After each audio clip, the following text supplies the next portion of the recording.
Bon, alors, si j'ai bien compris, ceux qui sont de l'autre côté de la caméra, c'est des gens du syndicat Sud Éducation, CNT. CNT, ah bon d'accord, il y a des copains aussi alors, et voilà, et un public multiple, varié, des gens qui s'occupent de ces choses-là.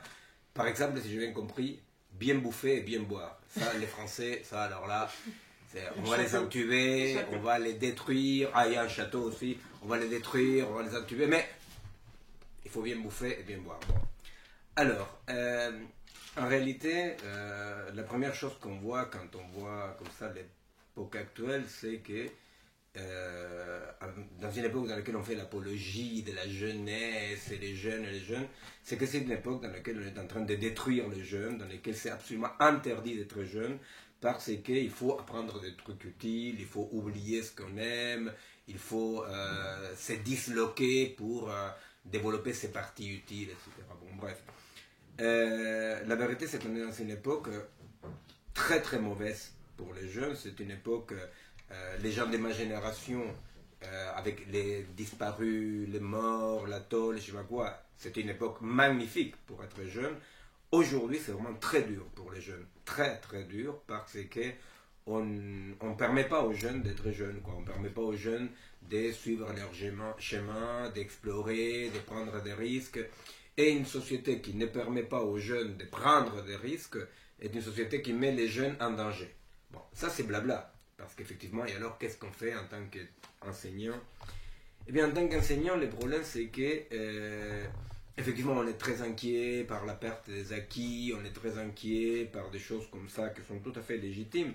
Mais il y a un moment donné dans lequel il faut effectivement se dire bon, qu'est-ce qui est en train de se passer ici? Ce qui est en train de se passer ici, c'est qu'on est en train vraiment de disloquer les jeunes, de disloquer la jeunesse, oui, c'est vraiment une machine à hacher la viande dans laquelle l'éducation nationale est absolument out, has been, et ce qu'on essaye, c'est de créer des filières, des formations pour que les jeunes apprennent des trucs utiles et qu'ils soient performants, etc. Tout ça, c'est connu. Mais le problème, c'est que faire? Eh bien, moi, je crois quand même que on n'est pas dans une époque dans laquelle les que faire soient si évidents, bien entendu, que ça, parce que la vérité, c'est que les enseignants, ils sont très discrédités, ils ont beaucoup du mal à joindre le debout à la fin du mois, ils sont agressés, ils sont mal, c'est-à-dire que donc, aussi, ils sont dans une perte de puissance très très grande. Alors, la question c'est de quel côté, un tout petit peu, on veut être. C'est-à-dire, est-ce qu'on veut être du côté de la plante, du côté des on fait ce qu'on pouvait, c'est compliqué. Bon, la seule façon de renouer avec la puissance d'agir, c'est effectivement à se rendre compte qu'on est avec les jeunes sur le même bateau, même si ce n'est pas à la même place. On est dans le même bateau, on est dans le bateau d'une société qui est en train de démolir le vivant, sous toutes ses formes, n'est-ce pas? Et par rapport à ça, il faut vraiment comprendre les enjeux. Je crois que c'est très mauvais de croire que parce qu'on n'est pas d'accord, on a compris. C'est-à-dire, une chose, ce n'est pas être d'accord avec ce qu'on voit comme ça vaguement, et autre chose, c'est de comprendre les processus réels et profonds des dislocations et des constructions du vivant, de la culture, etc. Alors moi je crois que le pas principal aujourd'hui c'est développer des résistances intensives. Ça veut dire quoi? Que les rapports de force, ben, on n'y peut pas. On ne peut pas les rapports de force, on ne peut pas penser aux rapports de force.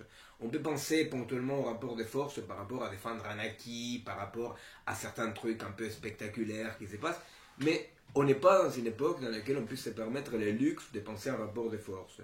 Donc on est dans une époque dans laquelle il faut développer des noyaux intensifs qui ont comme fonction dans chaque établissement et par affinité élective les gens qui veulent un peu chercher, qui veulent essayer un peu des trucs, doivent se mettre ensemble et doivent essayer de comprendre comment créer et résister effectivement. C'est plus que jamais la même chose.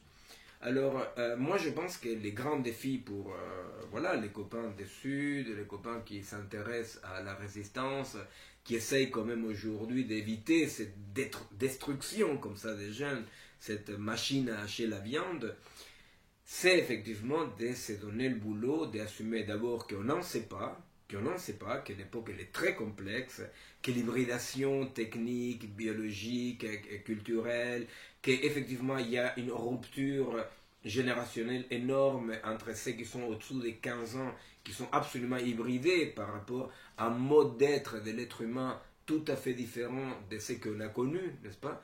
Donc, qu'il y a des choses à comprendre déjà. Et je répète, le problème principal pour passer à une résistance un peu plus puissante, c'est de comprendre la différence qu'il y a entre ne pas être d'accord, ne pas aimer cette horreur et comprendre et agir. En général, on reste dans une sorte de subjectivité, on n'est pas d'accord, voilà, donc on n'est pas complice, on n'est pas d'accord, etc. Or, ici, ça ne suffit pas. Il y a un boulot, il y a un vrai boulot. Ce boulot est un boulot de recherche-action, comme on dit, c'est-à-dire il faut vraiment essayer de comprendre comment ça se passe. Pour faire cela, je ne sais pas si un syndicat peut le faire. C'est une question de personnes qui peuvent se grouper pour créer des noyaux dans l'établissement, dans les quartiers, qui ont comme fonction de développer des véritables laboratoires sociaux qui, par rapport à la question de l'éducation, avec toutes les données de la pensée critique, qu'aujourd'hui il y a plein de données de la pensée critique, parce que la pensée critique, elle se vend comme une marchandise de plus. La seule chose qui ne se vend pas comme une marchandise de plus, c'est quand tout à coup on peut, à niveau de quartier, à niveau d'établissement, en réseau avec des établissements, effectivement créer des laboratoires sociaux, des vrais laboratoires de recherche et théoriques et pratiques, parce qu'on est dans une limite dans laquelle le point de base de la résistance, c'est on ne sait pas ce qui est en train d'arriver. On n'arrive pas à comprendre. On les subit passivement.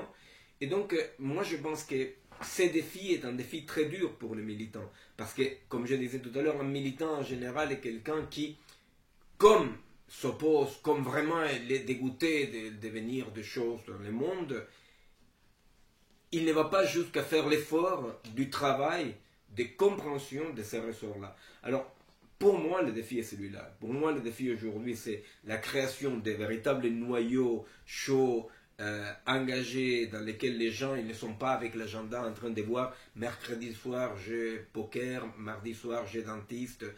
Vraiment, de voir qui, par désir, veut se lancer dans les débuts d'une résistance qui va au-delà de la défense des acquis, pour une seule raison déjà, parce que toute position de défense des acquis signifie toujours céder petit à petit sur les acquis. Et voir qui aujourd'hui a envie de créer ces noyaux-là, qui ont comme fonction, voilà, je répète, comprendre et essayer, essai-erreur, qu'est-ce qui est possible aujourd'hui de faire pour éviter cette dislocation des jeunes, cette dislocation de la société, en termes d'effectivement unité utile. Alors, je ne sais pas, c'est-à-dire je ne suis absolument pas un docteur S-résistance. En revanche, ce que je sais, c'est que on est en train de mariner dans l'impuissance et que à chaque fois qu'on dit bon mais maintenant il faut vraiment faire quelque chose, il n'y a plus personne, quoi. Il n'y a plus personne, c'est-à-dire ici en Occident, hein, je ne parle pas d'en Argentine ou en Amérique latine, dans lesquelles quand même il y a une puissance, une polenta un peu différente, n'est-ce pas? Mais ici en Occident, c'est terrible parce que ça ne me plaît pas à, mais vraiment, je peux m'engager, et non pas m'engager, ça ne signifie pas prendre la carte dans un syndicat, dans un parti, c'est-à-dire ça, c'est tourner en rond, n'est-ce pas? M'engager dans le sens de dire, comment on crée les unités de résistance en question.